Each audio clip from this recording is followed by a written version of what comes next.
Did you guys hear about the Flint water crisis? Not funny at all, right? It's also happening in Jackson, Mississippi. True story. Again, not funny. The mayor of Jackson recently issued a statement saying our water is safe to drink for everyone except children and pregnant women. Not funny, but what is interesting is that water in Jackson, Mississippi has the same warning as cigarettes. So it got me thinking, like, do people get carded now in Jackson, Mississippi to drink water? Is it cool to drink water now that it's like kind of illegal? Is this like a ploy by the big water companies to get people to drink water again? Right? So I don't know. I was thinking about that. When I told my girlfriend that I was gonna do stand-up comedy, she looks at me and she goes, "But don't you gotta be funny to do comedy?"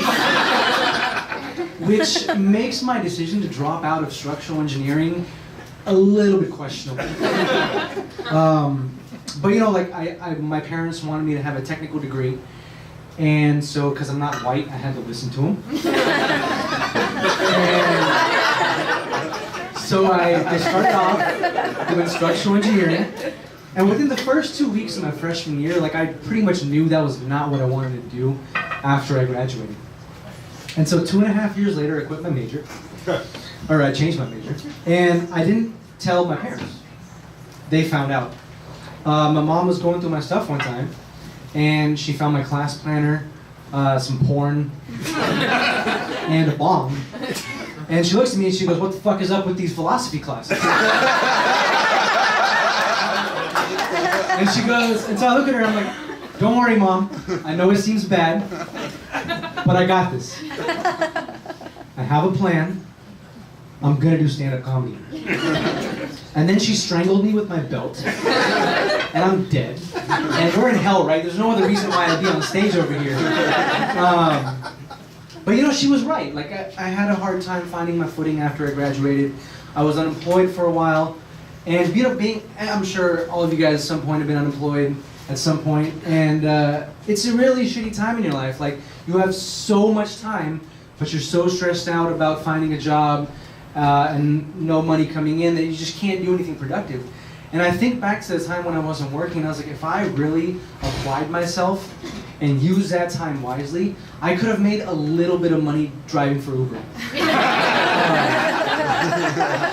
But you know, so I was unemployed, I was looking for a job, and one of the worst decisions I ever made was accepting a job that I knew I didn't want.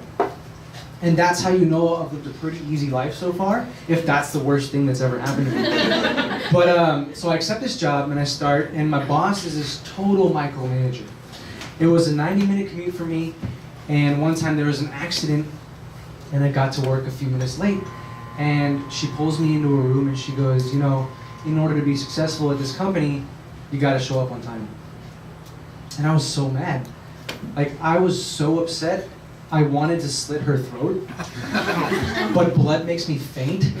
So I'm really passive aggressive, so I went back to my desk and I just wrote her a really strongly worded letter. And I didn't send it to her. You know, but it got me thinking, it's like, you know, like people have jobs they hate, you don't like them, it's a transition period for you.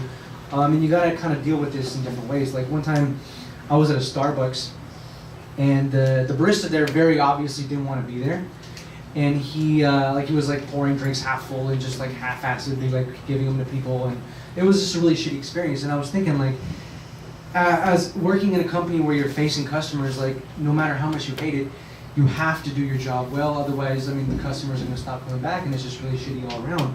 Like, there's better ways to deal with a job that you don't like. You come back home after work, you can sit, zone out, watch some TV, pour yourself a nice scotch, and beat your wife.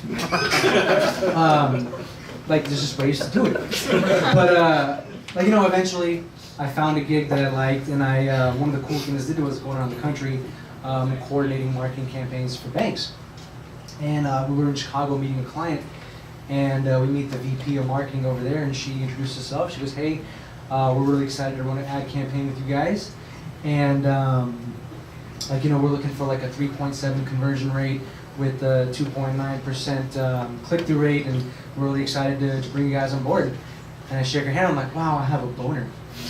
Like, there's just something about a woman that knows what she wants that's just so attractive, even if she's 65 years old. It's just one of those things. You know, but I used to live in LA for a while, and I moved back here. And one thing I realized is that traffic here is really bad nowadays. And it's like a recent thing, it's gotten bad recently. Like one time, I was driving, and I was on 880, and I look at my rearview mirror, and I see a motorcycle kind of weaving through lanes. And I look up again, and I see him, he hit the divider, and he went down. And now I'm like, oh shit, man. Is he okay? And I see him get up, and I look again in my mirror, I'm like, shit, man, like that was really close. Like if that happened in front of me, I would have been late to yoga. I wanted to get a latte first. All right, that's my time, you guys. Thank you.